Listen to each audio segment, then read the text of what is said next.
క్రీస్తు నామమున మీకందరికీ శుభములు. సర్వాధికారి సర్వసృష్టికర్త అయిన దేవుడు, సమస్తమును చేయగలిగిన మహాగణుడైన యేసు నామమున మిమ్మల్ని అందరినీ దీవిస్తూ ఉంటున్నాను. దీవెనలు పరవ నుంచి వస్తూ ఉంటాయి. దీవెనలు పరసంబంధమైనవి అని అందుకే యేసు నామమున మిమ్మల్ని దీవిస్తున్నాను అన్న మాట నేను వాడడం జరిగి ఉంటా ఉంది. ప్రతి మంగళవారం ఉదయం క్లుప్త సందేశాలు సియోను మందిరం ద్వారా వస్తూ ఉంటున్నాయి. మీరు ఒకవేళ ఈ యొక్క క్లుప్త సందేశాల ద్వారా మీరు దీవించబడతా ఉంటే కొంతమందికి పరిచయం చేయండి. ఒక ఇద్దరికో పరిచయం, 5 మందికో పరిచయం చేయండి. వారికి కూడా ఆశీర్వాదం కలుగుతుంది అన్న విషయాన్ని నేను మీకు జ్ఞాపకము చేస్తూ ఉన్నాను. ప్రత్యేకంగా ఈ సమయంలో మరి ముఖ్యంగా ఒక అంశం మీద మరి ఒకసారి నేను మీ మధ్యకు రావడం జరుగుతూ ఉంది. అంతము అన్న టైటిల్తో నేను ఈ మధ్య ప్రభు ఇచ్చిన టైటిల్స్ ఇవన్నీ. ఇది నేను తీసుకొని వస్తున్న టైటిల్స్ కాదు, కానీ ప్రభు ఇస్తున్న టైటిల్స్ అన్న విషయాన్ని కూడా నేను మీకు జ్ఞాపకము చేస్తూ ఉన్నాను. ఇవి మీకు ఆశీర్వాదకరంగా ఉంటే మీరు మా కొరకు ప్రార్థన చేయండి, మేము మీ కొరకు ప్రార్థన చేస్తామని తెలియచేస్తూ ఉంటున్నాము. అంతము అన్న మాట బైబిల్లో చాలా స్థలాల్లో లిఖితము చేయబడి ఉంది. కానీ ఈ సమయంలో ప్రసంగి గ్రంథంలో 7వ అధ్యాయంలో ప్రసంగి లేదా 1వ అధ్యాయం నుంచి చూసుకుంటా వెళ్తే సమస్తము వ్యర్థము అన్న మాట అక్కడ సొలొమోను మహారాజు, దావీదు రాజు యొక్క కుమారుడు మాట్లాడిన మాటలు మనకు అక్కడ కనిపిస్తూ ఉంటున్నాయి. కానీ 7వ అధ్యాయము వచ్చే సమయానికి అక్కడ సొలొమోను రాజు పలికిన మాటల్లో మేలు, స్టార్టింగ్లో 7వ అధ్యాయం 1వ వచనంలో మేలు మేలు మేలు అన్న మాటలు మనకు కనిపిస్తూ ఉంటున్నాయి. 7వ అధ్యాయం 1వ వచనంలో సుగంధ తైలము కంటే మంచి పేరు, ఒకని జన్మదినము కంటే మరణదినము మేలు, విందు జరుగుచున్న ఇంటికి పోవుట కంటే ప్రలాపించుచున్న వారి ఇంటికి పోవుట మేలు అన్న మాట అక్కడ కనిపిస్తూ ఉంటుంది. దినం పాస్టర్ గారు మీరు అంతం గురించి అంటా ఉన్నారు, మేలు గురించి చెప్తా ఉన్నారు. నా యొక్క అంశము అంతము గురించే నేను మాట్లాడుతూ ఉంటున్నాను. ఈ భూమికి కూడా ఒక అంతం ఉంటా ఉన్నది. మానవుడు అనుకుంటాడు ఏదో రాస్తూ ఉంటాడు, పురాణాల్లో రాస్తారు, అక్కడ రాస్తారు, ఇక్కడ రాస్తారు అంతం ఉంది అని. కానీ ఎక్కడ ఉంది? ఏం అంతం కనిపించటం లేదు. ఈవెన్ విశ్వాసులు కూడా కొంతమంది అంతం లేదు కదా, 2000 సంవత్సరాల క్రితం యేసు చెప్పాడు కదా నేను వస్తాను, త్వరగా వస్తాను. మరి ఇంతవరకు 2000 సంవత్సరాలు దాటిపోయింది, ఆయన వస్తానని చెప్పిన దేవుడు రాలేదు కదా అన్న అనుమానాలన్నీ సాతాను కలగజేసేవిగా ఉన్నాయి.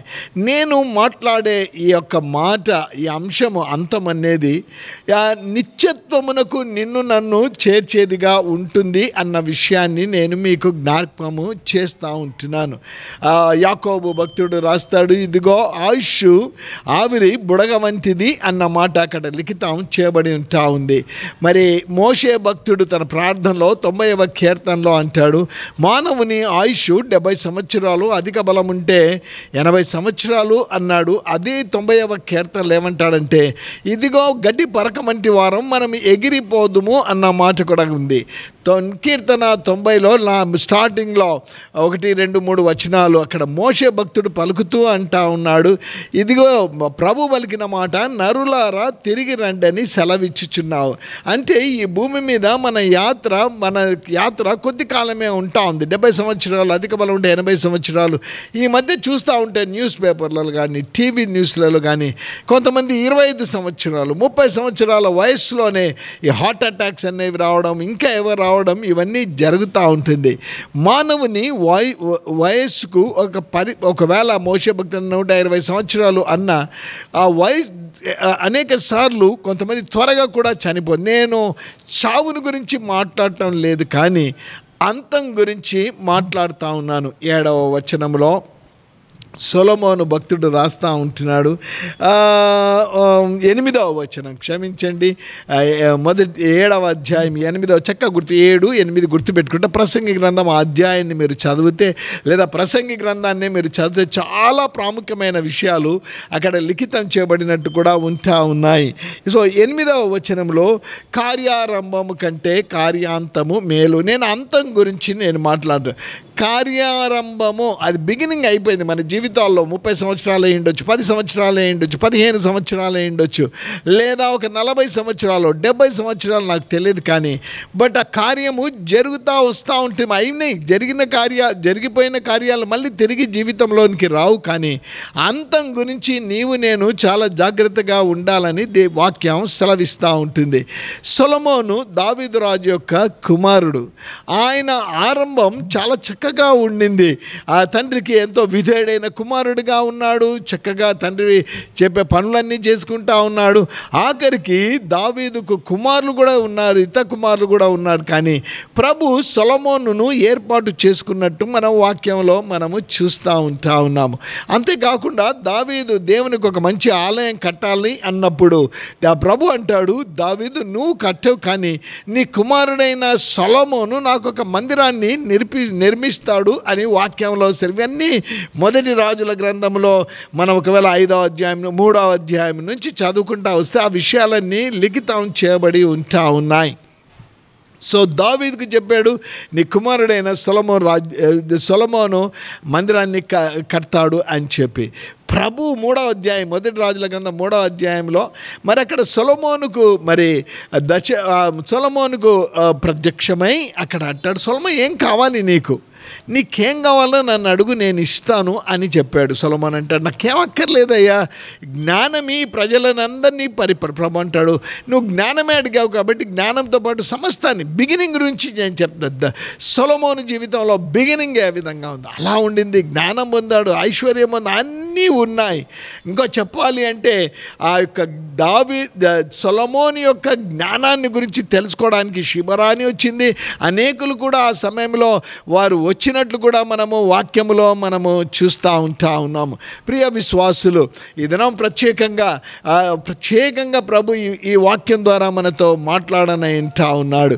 ఇదిగో సొలొమోను యొక్క ఆరంభం బాగానే ఉండింది. కానీ ఎప్పుడైతే దేవుడు సమృద్ధినిచ్చాడు, సమస్తాన్ని ఇచ్చాడు, అక్కడ సొలొమోను తన జీవితంలో ఇంకా చెప్పాలి అంటే మీరు 5వ అధ్యాయంలో మనం చూసి మొదటి రాజుల గ్రంథంలో తన మోకాళ్ళుండి చేతులు ప్రభు వైపు వచ్చి చక్కని ప్రార్థన, పొడుగాటి ప్రార్థన తన కొరకు చేసుకున్నాడు, రాజ్యం కొరకు చేసుకున్నాడు, ప్రజల కొరకు చేశాడు.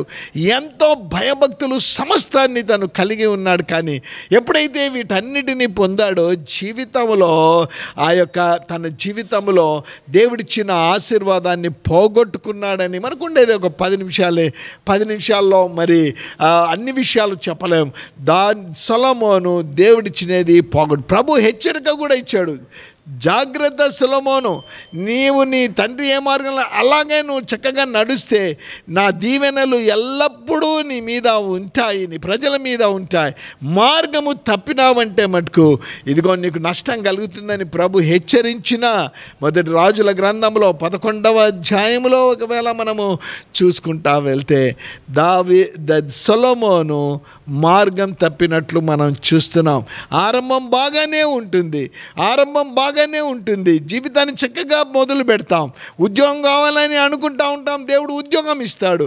ఉద్యోగం అంటే మంచి ఉద్యోగము, నాకు జీతం కావాలి, మంచి జీతం ప్రభు, వాహనం కావాలంటే అడుగుతాం, లేదా ఇంకో కావాలి, అవన్నీ సమకూరుస్తాడు. ఎప్పుడైతే ప్రభుత్వం సన్నిహిత సంబంధం బాంధవ్యం నీవు నేను నిజదేవునితో ఎప్పుడైతే బాంధవ్యం కలిగి ఉంటావో ఆయన ఆశీర్వదించే దేవుడు. అందుకే 91 కీర్తనలు అంటాడు, అతడు నన్ను ప్రేమించుచున్నాడు గనుక నేను అతనిని హెచ్చించేదను అని చక్కగా అక్కడ మాటలు కనిపిస్తూ ఉంటున్నాయి.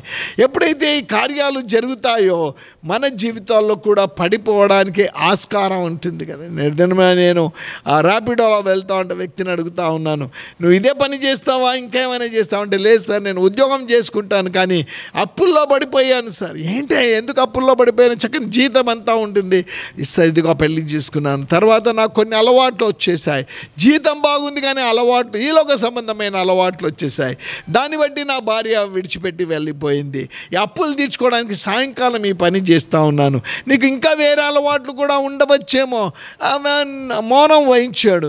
లేదండి ఉన్నాయి అలవాట్లు, జీతం ఉంది కాబట్టి సాయంకాలం స్నేహితులతో సంతోషంగా గడపాలని, లేదా ఇంకో ఏదో గడపలేదు సార్, బాధలు ఉంటాయి సార్ అందుకే కొంచెం తాగుతాను సార్, అదే నేను జీవితాన్ని పాడు చేసి. ప్రియ విశ్వాస, చాలాసార్లు దేవుడు మన ఆశీర్వదించి హెచ్చించి అనేక విధాలుగా ఇతరులకు ఆశీర్వాదకరంగా ఉండాలని ప్రభు ఆశిస్తాడు. కానీ మన జీవితాల్లో వాటిని మనము పోగొట్టుకునే వారంగా మన యొక్క బలహీనత సొలొమోను జీవితంలో అదే అయిపోయింది. 11వ అధ్యాయం 1 రాజుల గ్రంథంలో అది దేవుడు చెప్పినా వినకుండా ఇతర స్త్రీలను ఆ యొక్క ఫరో కుమార్తెనే కాకుండా ఇతర స్త్రీలను కూడా వివాహం, ఆఖరికి బైబిల్లో చూస్తూ ఉంటే 700 మంది స్త్రీలు ఆయనకు భార్యలుగా ఉన్నారు, మరి 300 మంది ఉపపత్నులుగా ఉన్నారు. నేను అంతేకాదంటే వారేం చేశారంటే సొలొమోను మనస్సును పరిశుద్ధుడైన యెహోవా దేవుని ప్రక్క నుంచి ఆ మనసును త్రిప్పివేసినట్లు కూడా వాక్యంలో మనకు కనిపిస్తూ ఉంటుంది.